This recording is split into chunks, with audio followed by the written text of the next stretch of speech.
Hello, hi. It's me, Christina. Welcome back to my channel, Christina Verse.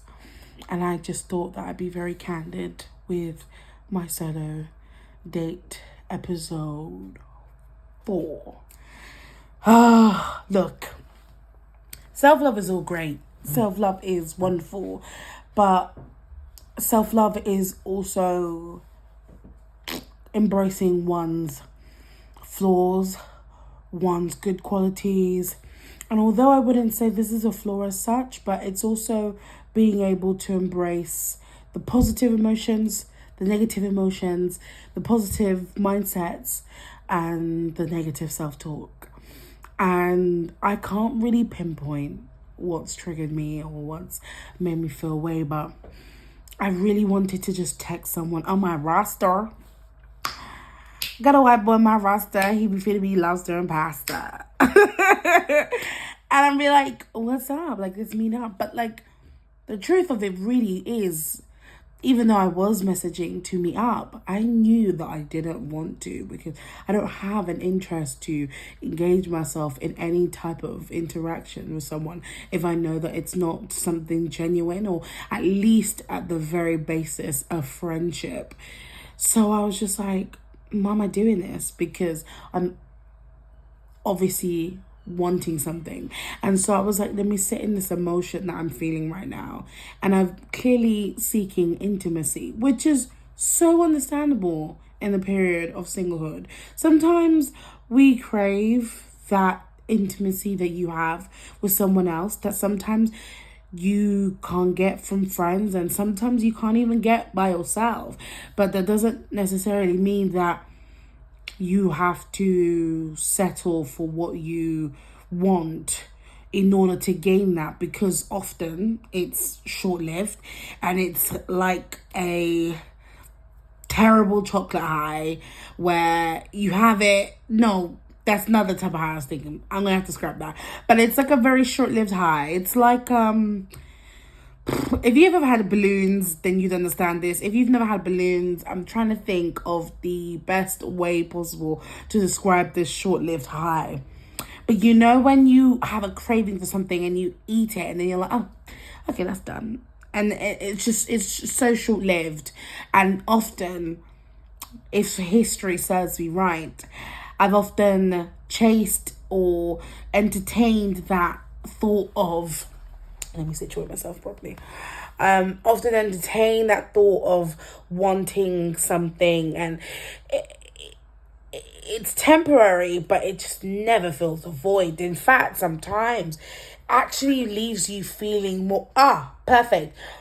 It's like wanting a meal, but then you opt for, I don't know, McDonald's. Let's be honest, McDonald's never really fills up someone. So you opt for McDonald's when you could have had a whole cooked meal that is made out of love, that's been taken time, and often takes the exact same time as it would to order the McDonald's and for it to come. And often, sometimes it comes and it's cold. And then you're like, great, I've wasted $12.99 including delivery, and I've gotten some of my orders wrong and my drink spilled, all of that. It's not even worth it. Was that really worth that quick high of like that quick hunger that I was feeling, when you could take your time, cook a nice warm meal that you know is good because you've cooked it with love, you've cooked it with care, and then it's nice and hot and steamy, and you can plate it up and you can eat it, and you can genuinely feel the nutritiousness, the love, and the just extra flavorings by having that home cooked meal. And it's exactly the same with this feeling. Let's say that the craving of the intimacy is like a hunger. I want to opt out for a snack when I can just wait patiently and just cook a whole cooked meal and feel more fuller and have enough for the following day and the following day after that. Dinner for today, lunch for tomorrow. But if you have a snack, that's it, that's done. And you're only satisfied for maybe like an hour or two until the hunger kicks in again. Sometimes even worse than it was when you first was hungry. What a fantastic metaphor. I don't know how I do this on the spot, but it took a while, but I got it. But yeah, so I was just like, take this moment and feel this feeling, ride the waves. Because I've often been told to never, growing up in the culture that I grew up in, I often got told not to feel with certain emotions, especially when it came to crying or just really understanding the emotions. Was often depicted as being weak, and so it gave me a hard time growing up being able to differentiate certain emotions when I was feeling it, because I would bottle it, and then when it finally explode, it would just be like it would be a mixture of all these feelings that I couldn't really decipher, and it would just all come out as like a rage, tearing, sadness slash anger, and confusion on top of that.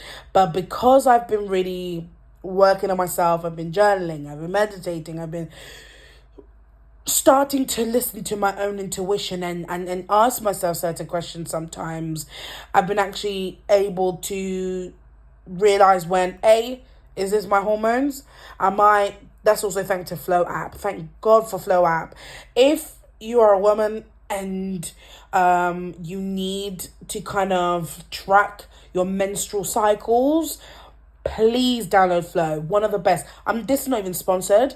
One of the best apps to really help you understand where you are in your cycle, energy wise, how you're feeling. It is just amazing, and I just don't understand why we don't get told or taught to track and monitor our cycles and emotions and all this type of stuff.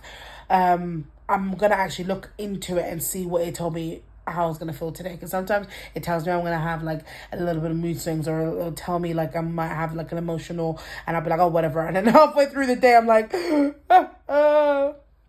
but yeah, so I felt the emotions, and I felt that I was seeking intimacy, an intimate level of interaction, and I wanted to go out today, but I think I'm gonna do that tomorrow now instead, or next week.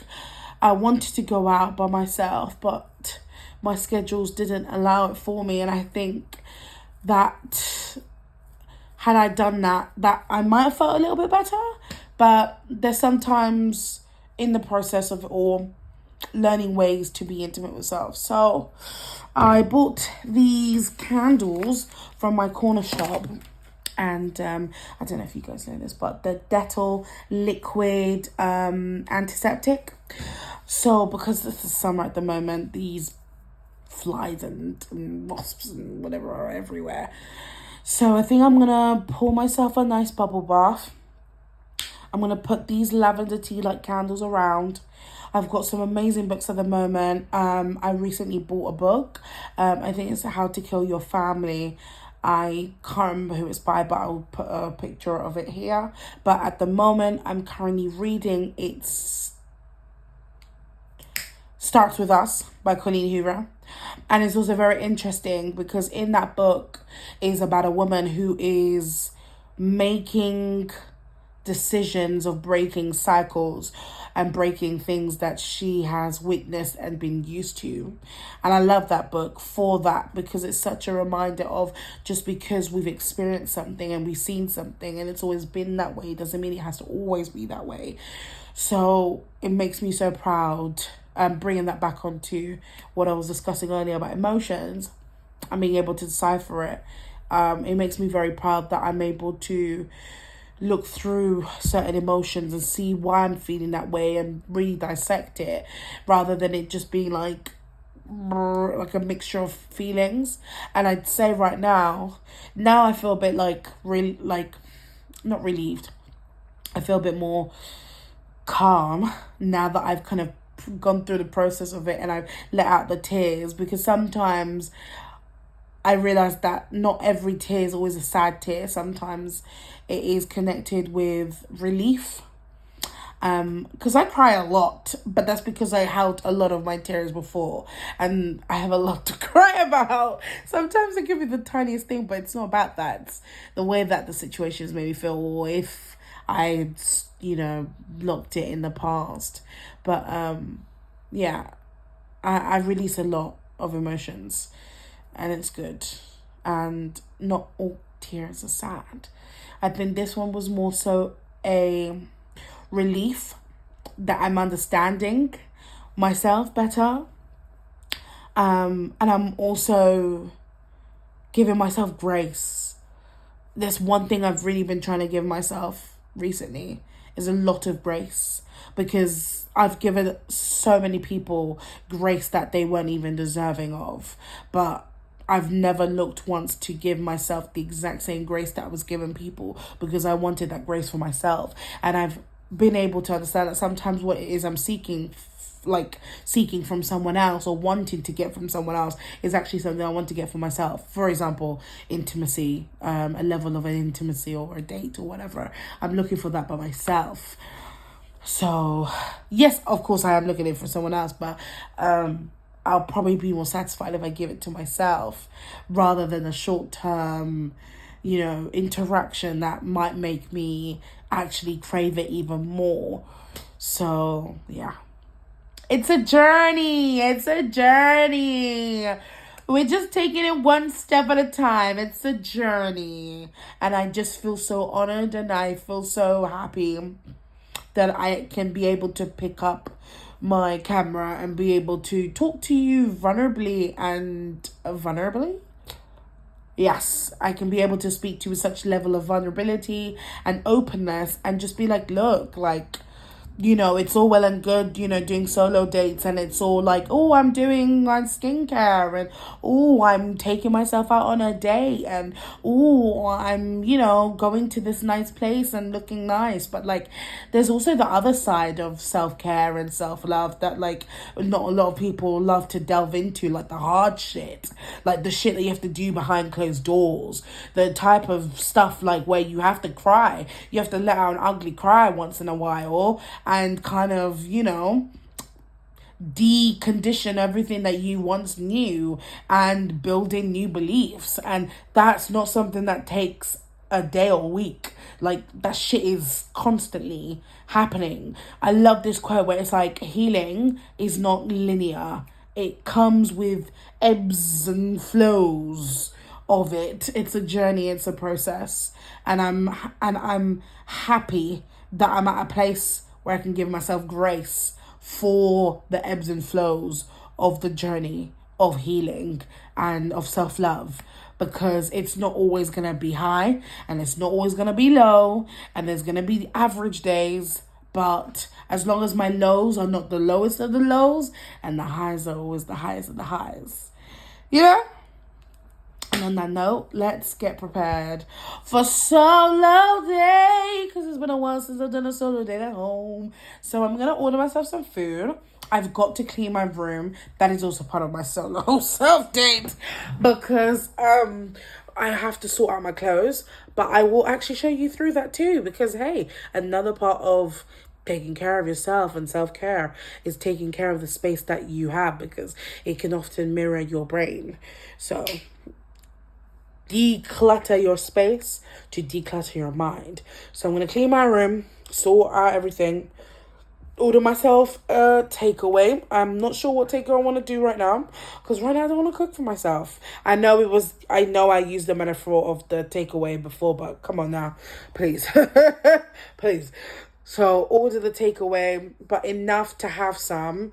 Go for a shower, a nice little bubble bath with these candles, and with my book, sit down, read, and then come back, eat some more food, chuck something on.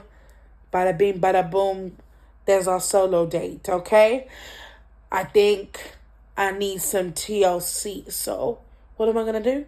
I'm going to give myself some TLC. So let's go.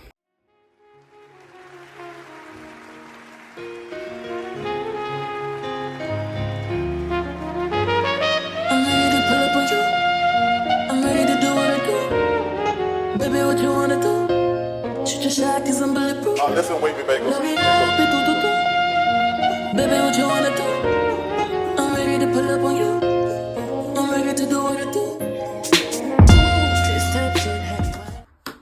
I have my chicken wrap here. Still doing the solo date, even the day after. Oh, the way that I conked out. Too funny.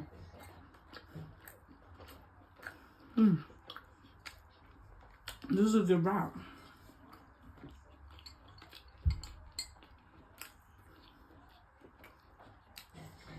It is a good wrap.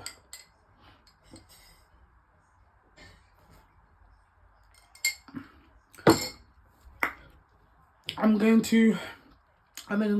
think I'm gonna finish all of this. I'm gonna give it to one of my siblings. Chris Kratz. I basically cleaned my room, done my bed, put the clothes away. I have a bag of like bed stuff, but I think I want to put that in the same place I put my storage bag. And then I need to get a storage basket for my makeup products and like have it in like pull out storage, like a storage drawer. That would make my life so much easier rather than just like trying to put it in like a box underneath a chair. But yeah, I've done a really good job of cleaning my room. I just need to do a hoover. I'll do a time lapse of that. And then I'm gonna sit here and read It Starts With Us. I still got like under 100 pages left, which I feel, pardon me, I still got about like 100 pages left, which I know that I will finish today. So I'm looking forward to it. Today's Father's Day and I've literally just, as you would have seen, I have me and my sister together. We did the breakfast. He enjoyed it. That's great. And then I'm going to find out later what the plan is. Oh, I feel very full. Oh my God.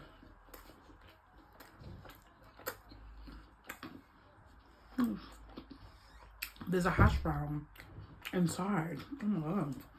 No, I'm getting full very quick. Okay.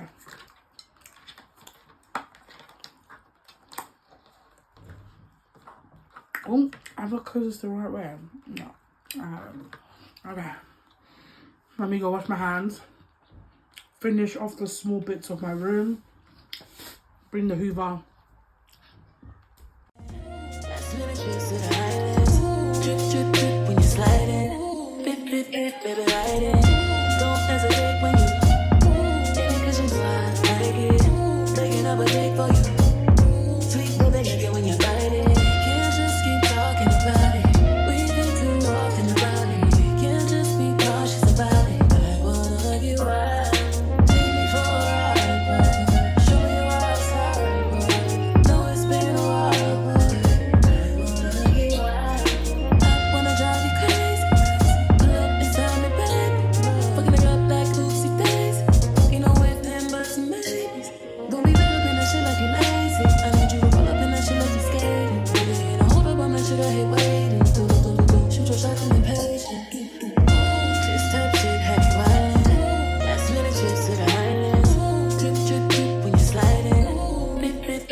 Thank you so much for watching. Make sure you like, share, subscribe, and I'll see you in the next video.